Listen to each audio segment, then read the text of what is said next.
I'm Diane Ellison, 35 years old, and this Thanksgiving, I found myself squeezed between my nephew and niece at the long dining table while my entire family raised their glasses in celebration. My brother David was praised for his new medical technique, my sister Lauren for winning a National Journalism Award. Even my cousin's puppy earned a cheerful toast. But for me, nothing. Not a mention, not a glance as if I were just part of the furniture. Before I go any further, drop a comment and let me know where you're listening from, and hit that like and subscribe button if you've ever been made to feel invisible in your own family. I grew up in a quiet suburb outside Minneapolis, the middle child of Richard and Marilyn Ellison. My older brother David was the prodigy. He won science fairs before he could ride a bike. My younger sister Lauren was the charmer, full of sparkle and stories, the kind of girl teachers remembered years later. I didn't mind staying in the background back then. Our parents were good people, steady and proud, but they had a way of investing their attention where it shined brightest. My dad, a well-respected cardiologist, saw his own drive in David. My mom, who gave up her journalism career when we were born, lived vicariously through Lauren's rise in the media world. There wasn't much room left for me. I was the dependable one, helpful, quiet, never the star. In school, I got used to teachers doing a double take at my name. Another Ellison. Are you as brilliant as your brother? Or later, Lauren's sister. She was unforgettable. I wasn't like them, and that became clearer the older we got.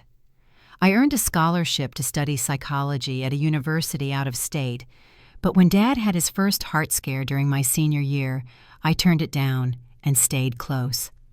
Someone needs to be here, I said. No one argued.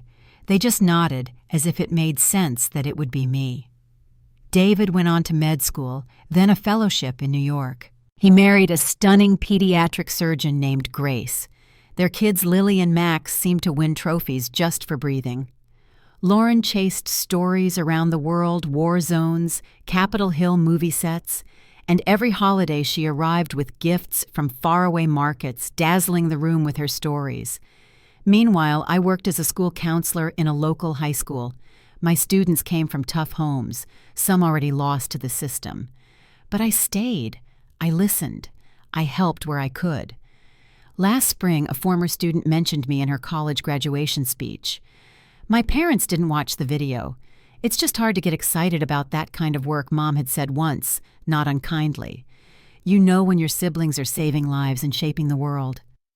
I tried to explain that talking a teenager off a ledge mattered too, but Dad was already reaching for the remote, so I stopped trying. A few weeks ago, I got an offer for a job in Portland Director of Counseling Services for the school district. The pay was more than double.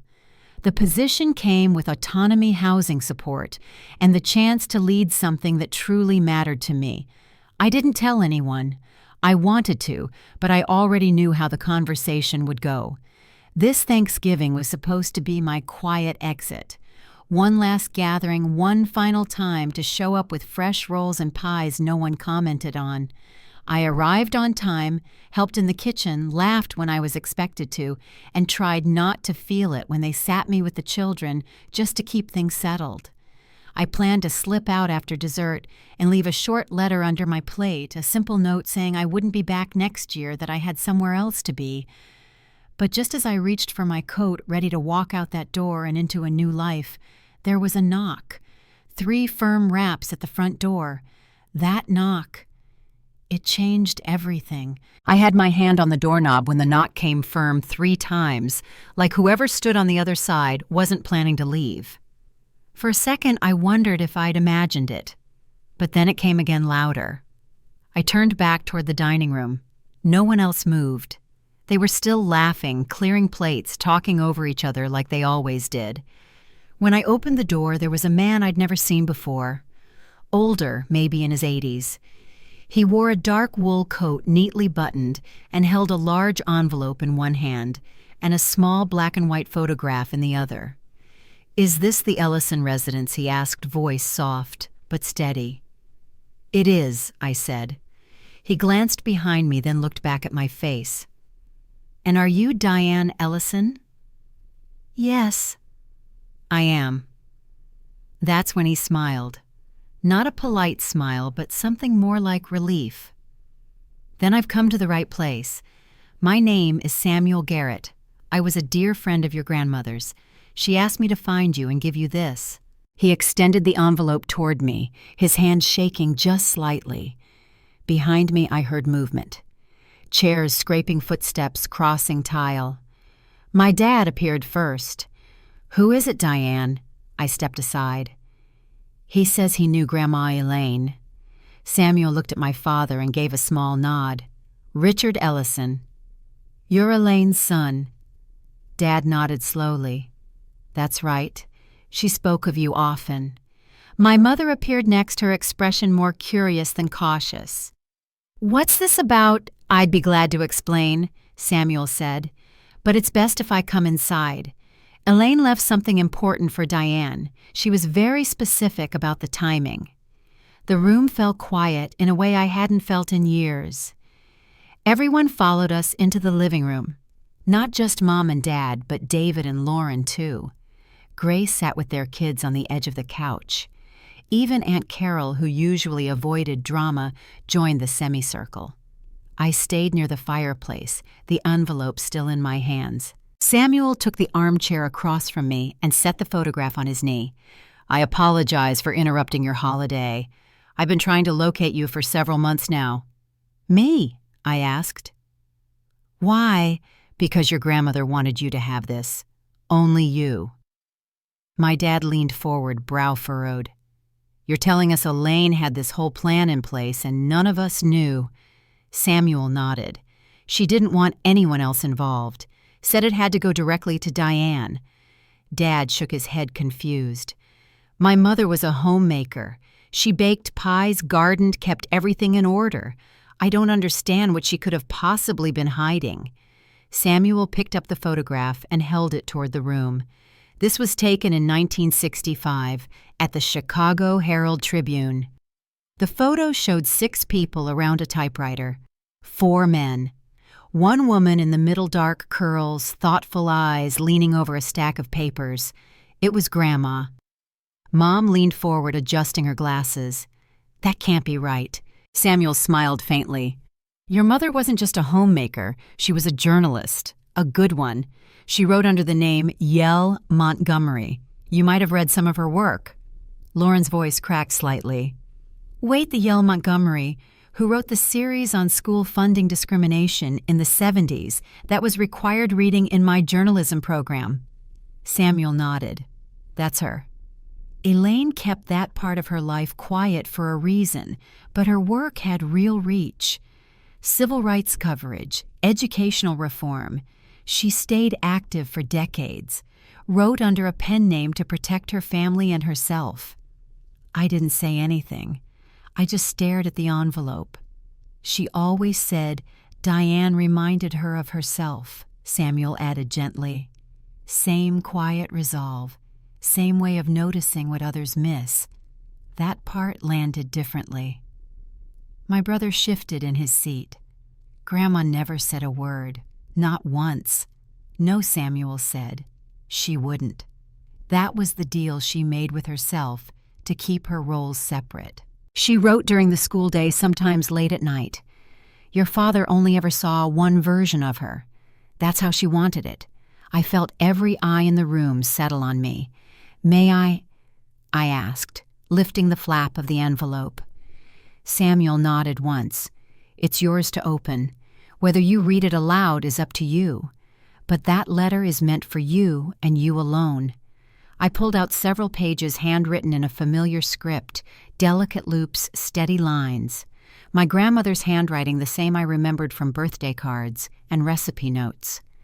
The room stayed still as I unfolded the top page. "My dearest Diane, if this letter has reached you, then my friend Samuel has done his part, and it's time I do mine." I glanced up at the others. No one moved. Even the kids had gone quiet. "I'll read it aloud," I said. "I think she wanted you all to hear it eventually." I took a breath. You were always the one I watched most closely, the one who reminded me of myself. I saw in you what others didn't. Strength that didn't need to shout. Grace that held everything together even when it felt like no one noticed. I looked up again. My mother blinked quickly behind her glasses. My father stared at the carpet. You've probably heard by now that I had another life, one I never talked about. I wrote. I fought for better schools. I walked into places where women weren't welcome and stayed anyway. I did it quietly, but not timidly. I did it because it mattered. I kept reading. She wrote about the scholarship program she started in the 70s, how it had grown into something called the Montgomery Foundation. She'd run it in secret with help from volunteers and passed it to a small board when her health started to fade. Then I reached the part that made me pause. I've chosen you, Diane, to lead the foundation if you wish. The board knows of this decision. Samuel will walk you through the process should you accept. This is not a burden. It is a key. A murmur spread through the room. There's a property in Michigan, a small house on a lake. It's yours. I kept it ready, not because I wanted to leave you something fancy, but because I wanted you to have space, room to think, room to breathe. David shifted again. Lauren looked over at him but said nothing. You don't have to take this on. If you'd rather continue the work you're already doing, the board will carry forward. But if your heart says yes, then you'll have what you need. My voice wavered at the end. With all my love, Grandma Elaine Yell Montgomery. I lowered the pages. No one said anything for a moment. Then Dad spoke. I didn't know. All this time, and I didn't know. Samuel leaned forward. She didn't want you to. That wasn't your failure. It was her choice. Mom nodded slowly. She always did things her own way. I looked around the room, people I'd known my whole life suddenly seeing me through a different lens. Not as the helper, not as the backup plan, but as someone trusted with something real. Samuel turned to me. There's a board meeting next month, if you'd like to come. No pressure. I nodded, still unsure what I'd say. The pie had gone cold on the table, the coffee forgotten. In the quiet that followed, I folded the letter back into the envelope and held it close. I didn't know yet what I would choose. But for the first time in a long time, I wasn't standing on the outside looking in. After Samuel left that night, the house didn't go back to normal. People tried in their own way. Dishes were rinsed, leftovers, packed coats found from the hall closet. But the air had shifted. It wasn't just the surprise about Grandma Elaine. It was the silence that followed, the kind that sets in when everything you thought you knew has been rearranged. I stayed in the living room while the others moved around me, the letter resting on my lap. I read it again after everyone had gone upstairs. Slower this time. Each word sank deeper the second time through. The next morning I woke early and stepped outside with my coffee. The frost clung to the porch rail and the street was quiet. My car sat in the driveway, already packed with most of what I'd brought. The resignation letter was still tucked inside my purse, folded neatly. I didn't touch it. Back inside, my mom stood at the sink, rinsing cranberries from a bowl. She didn't say much, just asked if I wanted toast. I told her no, I'd be heading out soon. My father was reading at the table. When he looked up, it was brief. "Drive safe," he said.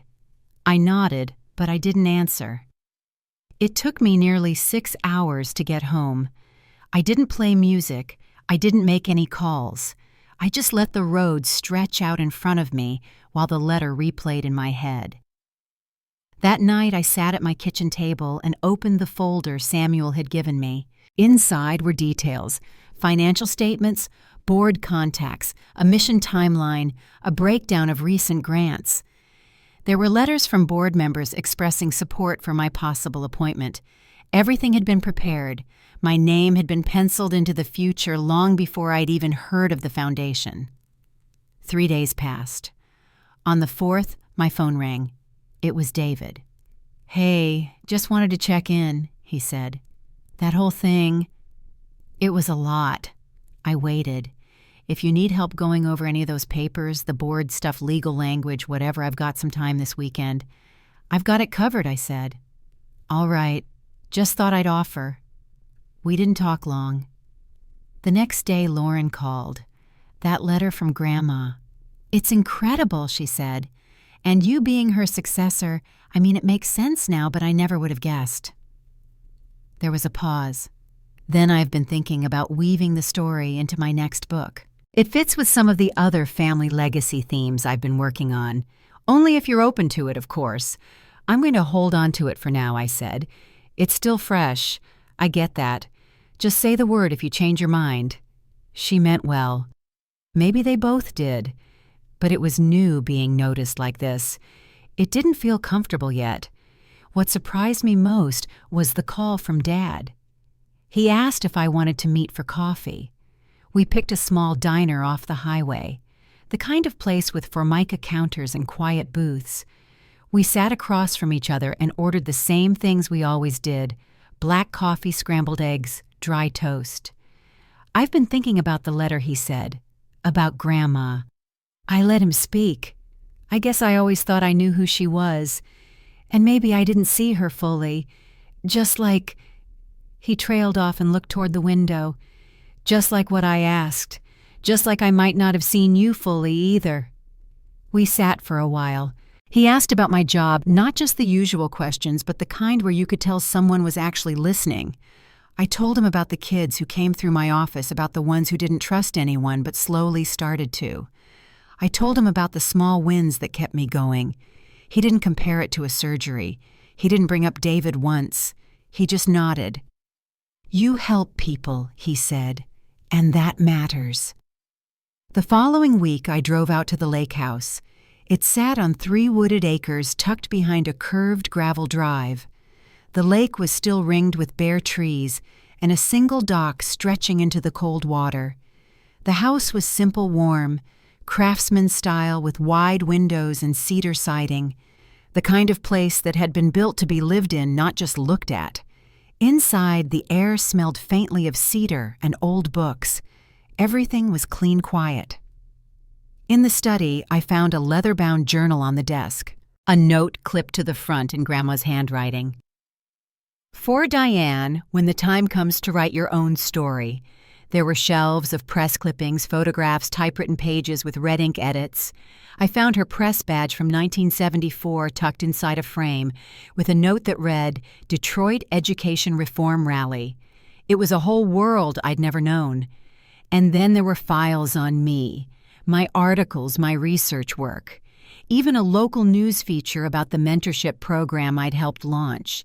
She had collected them, labeled them, filed them away with care. That evening, I sat on the back deck and watched the lake turn dark.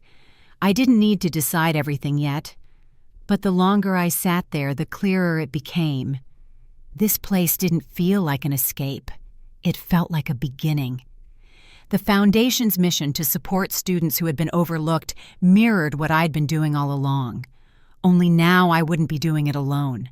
I'd have a team, a platform, resources to grow the work I already believed in. By the end of the weekend, I called Samuel. I'm ready, I said. I had a feeling you would be, he replied. In the days that followed, I submitted my resignation to the school. I started attending board meetings, reviewing grant proposals, learning the rhythm of the organization. Samuel walked me through each step with quiet patience. Meanwhile, things shifted at home too. Mom called just to chat, asking questions about the lake house, about what I was working on.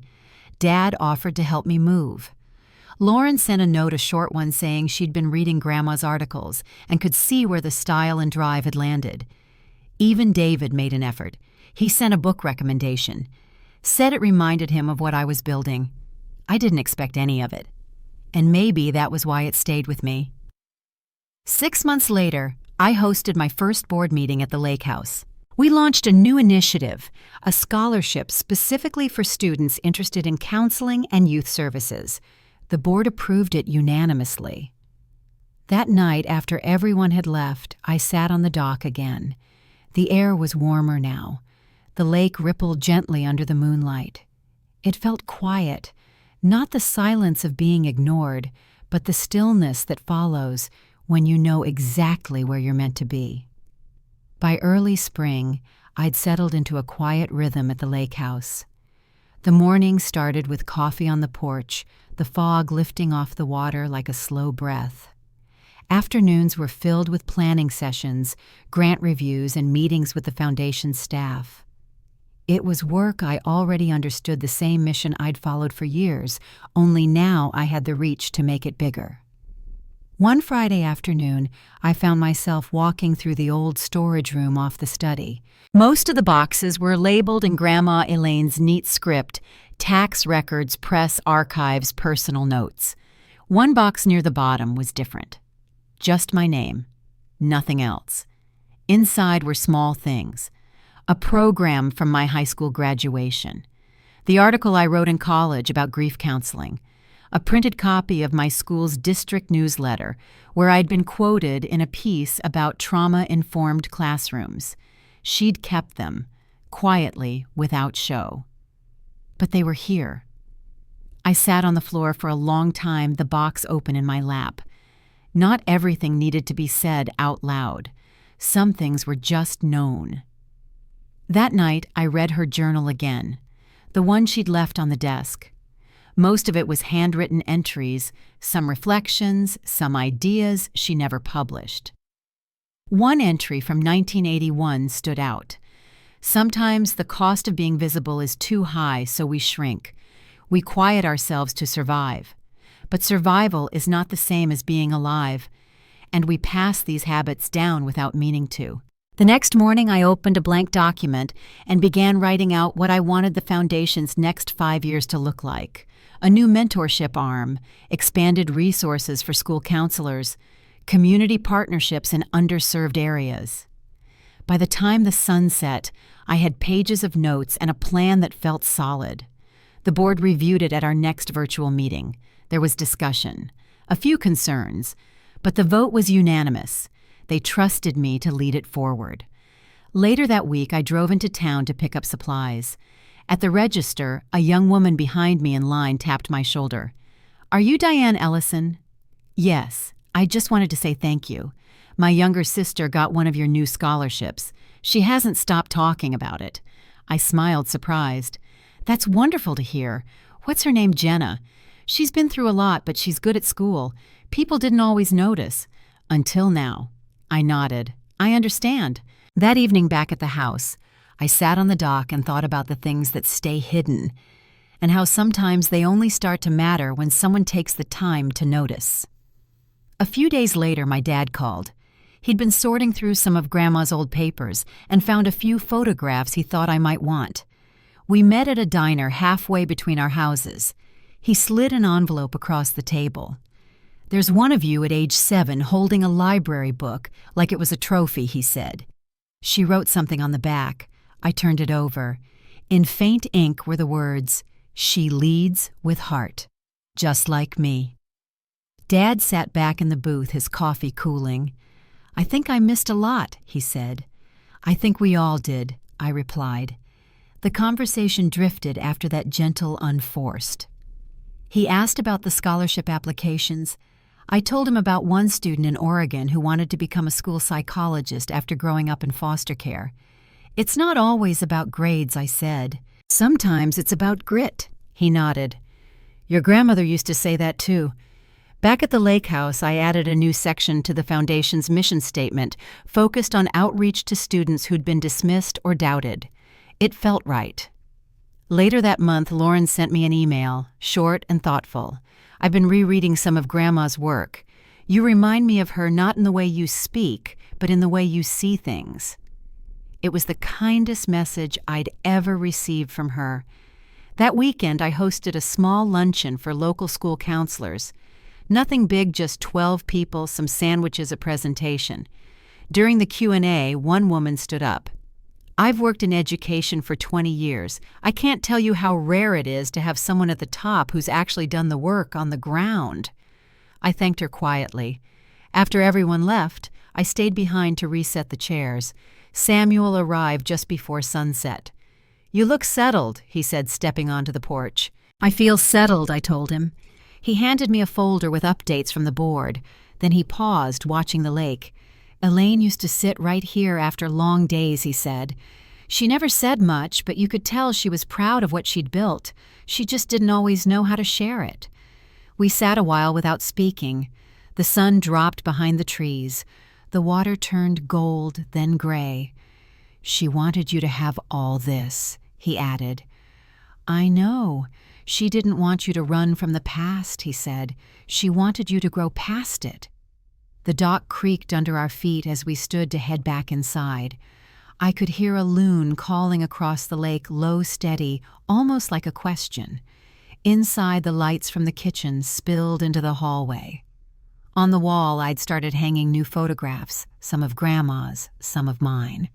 They weren't labeled yet. I was still figuring out how the story should be told. But for the first time, I knew it was mine to tell. The week after Samuel's visit, I found myself waking earlier than usual.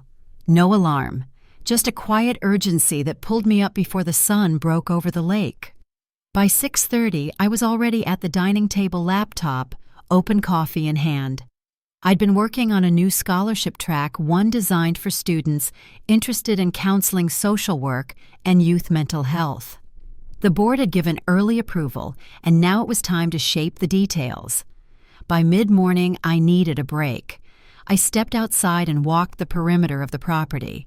The wind off the water was sharp, and the leaves crunched under my boots. As I passed the side porch, I heard the hum of an engine approaching. A silver sedan turned into the drive. David stepped out, adjusting his collar against the cold. "I was heading to a conference in Lansing," he said, holding up a travel mug. "Thought I'd swing by." I nodded, stepping back so he could follow me up the walk. He didn't ask for a tour, but I gave one anyway. The study, the living room, the kitchen where Grandma's old mixing bowls still sat on the shelves. He paused in front of one of the framed photographs, a black and white shot of her, at a typewriter, sleeves rolled, hair pinned back. "She really was someone else," he said quietly. We sat in the sunroom, the lake visible through the wide windows. I poured tea.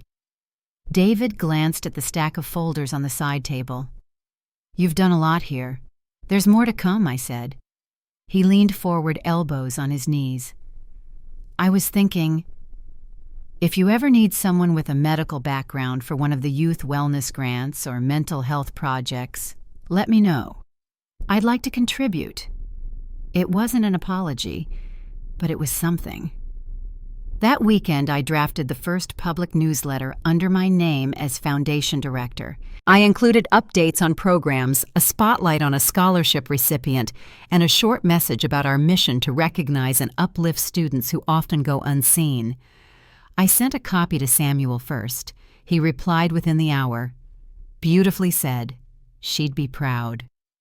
The next day, Lauren reached out. She asked if I'd be open to a video call. We talked for almost an hour. She had questions about Grandma's archives, not for a book, but for a segment on under-recognized female journalists. She asked if I had access to Elaine's notes, especially the ones written under her pen name. They were brave pieces, Lauren said. She risked a lot quietly. I offered to send copies of what I had. She paused, then added, "I wish I'd paid closer attention sooner. I didn't answer. I didn't need to." 2 weeks later, I drove to Chicago for a youth advocacy conference. The keynote speaker canceled at the last minute, and one of the organizers asked if I'd be willing to step in. "I know it's short notice," she said, "but your recent work, it fits perfectly with the theme." That night, I stood at the front of a room filled with educators, caseworkers, and nonprofit leaders. I spoke about the quiet strength of overlooked students and the lasting impact of one adult who takes the time to listen. Afterward, a counselor from Michigan approached me. "I have a student," she said, 17, in foster care, top of her class but completely off the radar, until now. She handed me a printout of the girl's application. When I returned home, I read the file 3 times. Her name was Alicia. By the end of the week, Alicia had a full scholarship. The following month, we launched the Foundation's Mentorship Pilot, a one-on-one pairing program between scholarship recipients and trained advocates. It was small to start, 10 students, 10 mentors. But it was a beginning. I received a letter from Alicia 2 weeks later. She thanked me for the opportunity, then wrote something that stayed with me. I didn't think people like me got seen. I didn't know that mattered until someone did. I printed her letter and framed it. That same week, I added a new policy to our intake process. Each applicant would have space to share not just achievements, but the barriers they'd faced, their strength, not just their stats. Later that evening, I walked down to the dock. The lake was still dusk, stretching over the trees. I thought of Grandma, her letter, her clipped newsprint pieces, her quiet planning. Samuel called that night. "We've added 2 more districts to the trauma-informed training project," he said. "You've created something lasting here, Diane. It's not just me." "No," he said, "but you opened the door." I stayed on the line for a moment after he hung up. The silence on the other end wasn't empty. It felt full. The next morning, I received a message from the board chair. They wanted to schedule the annual meeting at the lake house in late fall. It would be the first time they'd gathered in person since I took the role. As I marked the date on my calendar, I realized something had shifted. The work I'd once done in the margins was now the center. The voice that used to wait its turn now guided the room. And yet, none of it felt like a victory. It felt like alignment. The lake house was quiet the morning of the board meeting. The sun came through the kitchen windows just after 7, catching the glass teapot as it steamed on the stove. I'd set the table the night before, linen napkins, plain white dishes, nothing fancy. Just enough care to say, "You're welcome here." By mid-morning, the driveway had filled with cars. Samuel arrived first, helping one of the newer board members carry a tray of folders. Then came Dr. Patel, our lead on scholarship distribution, followed by Diane from the Chicago office. They greeted each other warmly as they stepped inside, shaking off the early November chill. In the study, I'd prepared a simple presentation. Not slides, just printed pages, updates on our mentorship pilot, Alicia's progress, the new grant cycles in 3 rural counties. The atmosphere was focused but relaxed. No posturing, no boardroom tension, just people who believed in the work. We moved into the sunroom for lunch. Over chicken salad and coffee, conversation shifted from numbers to students, names, stories, challenges. Marianne shared a letter from a high school counselor in Iowa who said our trauma-informed training had changed the way her school approached discipline. "It's made space for kids to come forward sooner," she read aloud. "They don't wait until they're failing or in trouble. They speak up because now they know someone will listen." After dessert, I stepped away to let the board deliberate on my renewal as director. It wasn't required, I still had 2 years remaining, but I'd requested it. Not for assurance, just for clarity. I stood on the back deck as they talked, watching the wind pick up over the lake. A single maple leaf floated to the water, spun once, and settled. 10 minutes later, Samuel found me. "They voted," he said. "Unanimously." I nodded. "Also," he added, "they'd like to fund a new position, someone to support you directly. A deputy director. You've taken on more than one person should." I smiled faintly. "I'll start drafting the job description." Back inside, the board gathered their coats and folders. Some stayed a few minutes longer, lingering in the living room to ask questions about the archives or the mentorship model. It was dark by the time the last car pulled away. The next morning, my phone buzzed with a message from Lauren. "Will you be hosting Thanksgiving this year?" I hadn't expected the question, but the boardroom table was already folded and stored. The dining room was still dressed from yesterday. The thought of family in this space didn't feel as strange as it once had. I typed back, "Yes, I can." David was the first to arrive that Thursday. He brought a roasted vegetable dish and a bottle of wine. Grace followed with the kids, who ran straight to the sunroom where I'd set up puzzles and board games. Mom and Dad arrived together, coats zipped to the chin. Mom handed me a container of cranberry relish. "Your grandmother's recipe," she said. I found it in her handwriting.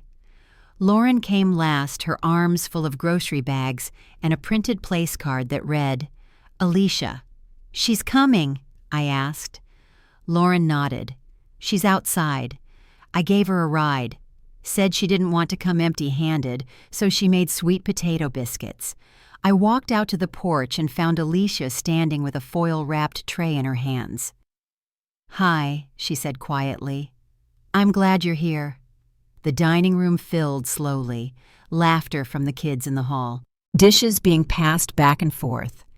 Dad poured wine into glasses this time, remembering mine. We sat down around the table. I didn't assign seats. People just found their places. After the plates had been filled and passed, Dad cleared his throat. "We've always done a toast on Thanksgiving," he said. "And this year I'd like to keep that going." He raised his glass. "To David, who presented at the National Cardiac Symposium last month. We're proud of you." To Lauren, whose reporting on youth housing insecurity was picked up by 3 major outlets. He turned to me. And to Diane, who has grown the Montgomery Foundation beyond anything her grandmother imagined, who has created opportunity for students who once thought they had none. Your grandmother would be proud, and so am I. The room fell still for a moment. Then glasses raised, soft clinks around the table. Even the kids joined in. After the toast, I excused myself for a moment and stepped out onto the porch. The cold was sharper now. The wind carried the scent of leaves and roasted sage. A few minutes later, I heard the door open behind me. Samuel's familiar footsteps moved across the wooden slats. "Quite the difference from last year," he said. I nodded. He joined me at the railing. "She believed you would change things, not because you were loud, but because you knew how it felt to be unseen." I didn't speak. I didn't need to. He looked out at the lake. "That's the kind of knowing that makes the work matter." Inside, I could hear Alicia laughing at something Lauren had said, a soft hum of voices, steady and low. I stayed outside a few minutes longer, letting the cold settle over my skin. When I turned to go back inside, the porch light cast a warm glow across the doorway. The house had settled into a soft rhythm by the time I stepped back inside. Plates scraped clean, kids stretched out on the rug with card games, the scent of cinnamon still floating through the air. Alicia stood at the kitchen sink, rinsing a dish sleeves rolled to her elbows. Lauren leaned against the counter beside her, asking questions about school, about college, writing plans for next year. "She wants to major in social work," Lauren said when I passed through. "She says she's thinking of working with foster youth." Alicia gave a small shrug, not looking up. "I just want to do for somebody what somebody did for me." I didn't answer. I just set down the dish I was holding and gave her shoulder a light squeeze before walking back to the dining room. The table was quieter now. My father and David were deep in conversation near the end, murmuring about something to do with research funding. Mom sat with Grace, flipping through the printed program I'd placed at each setting, a short summary of the year's scholarship recipients with a message from the board. As I began gathering plates, my dad stood again, his wine glass still in hand. "One more toast," he said. Chairs shifted, forks paused. I just want to say he looked around the table, his voice measured. "Thank you to Diane for hosting us today, but more than that, for everything she's built in the past year. When your grandmother left the foundation in your care," he continued, "I didn't understand the weight of that. I didn't know what it would mean. But now I do. You've taken something private and turned it into something powerful for students, for families, for communities that needed someone to notice them. She would be proud. And so am I." He raised his glass. "To Diane." The others echoed him.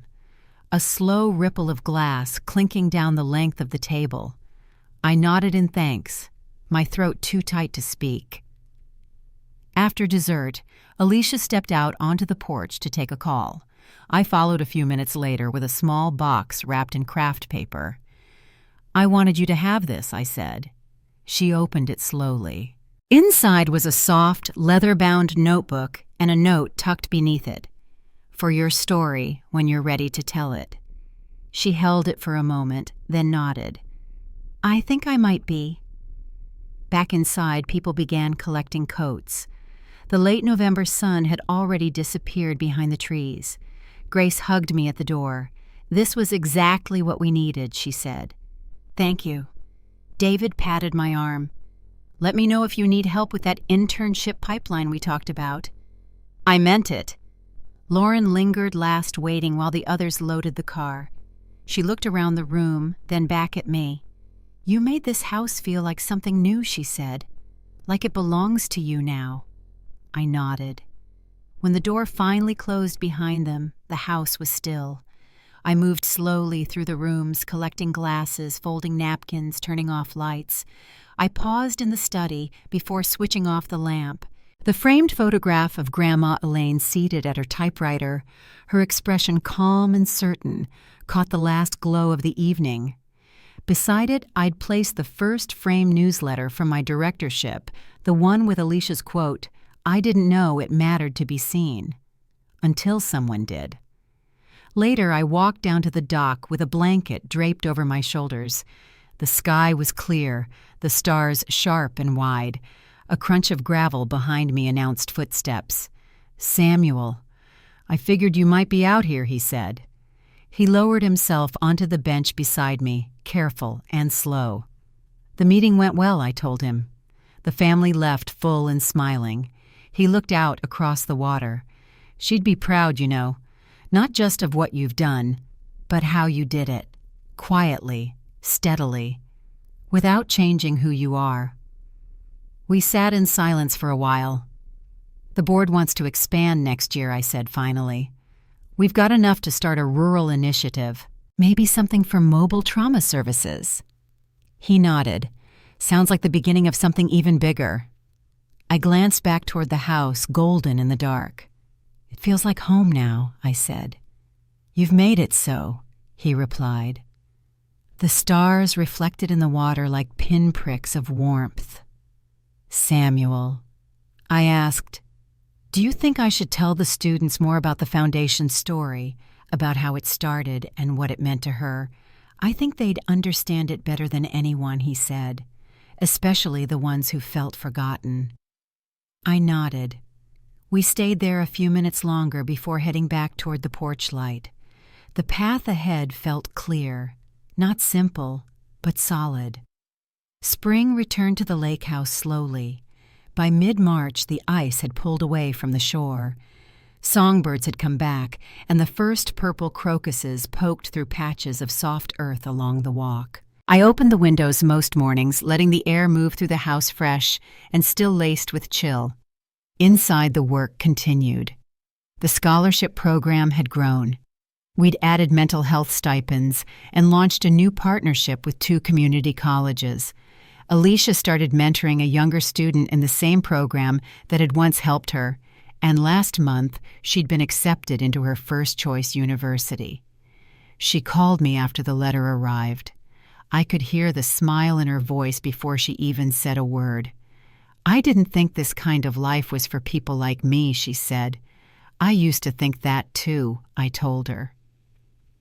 A few weeks later, I stood at a podium at the Foundation's spring luncheon, reading names of graduates who had come through our doors, some in person, some through letters or photographs sent in by schools and families. Afterward, as the guests mingled with coffee and cookies, I stepped into the quiet sunroom. The light fell across the shelves, warming the spine of Grandma's leather journal. I opened it to the last page. Her writing ended there, a few lines shy of the bottom. I set a new sheet beside it, picked up my pen and started to write. Not about being overlooked, not about the pain of invisibility, but about what came after, about how learning to see myself clearly gave me the strength to help others do the same. Somewhere along the way, the need for recognition had faded, not because it wasn't important, but because I no longer needed permission to believe in my own value. My family and I were still learning each other, but the space between us no longer felt like a void. It felt like a path being walked from both sides. Lauren called often. Mom sent me recipes. Dad had offered to speak at the next youth leadership event, sharing stories about the grandmother he was still coming to understand. And the lake house. It no longer felt like a quiet escape. It felt like the center of something grounded, intentional, open. I still worked hard, still got up early, still met with schools, still read through late-night emails from students on the edge of decisions that might change everything. But now, I did it from a place that was full, not lacking. Because I'd learned that being unseen for so long had trained me to notice what others missed, to catch the small signs, the soft signals, the kids who sat at the back of the room with too many thoughts and no one to hear them. It wasn't just survival, it was sight. And sight, once claimed, has a way of clearing everything. So if you've ever felt invisible, overlooked, pushed to the background while others shined, I hope this reminds you that sometimes the quiet path leads to the clearest view, and sometimes being unseen is not the end of your story. It's just the beginning of the part where you learn to see yourself. Thank you for spending this time with me. If this story found you at the right moment, I hope you'll share it or just leave a comment if you've ever felt the same. And wherever you are tonight, I hope you know you matter. Even if no one ever told you, you do.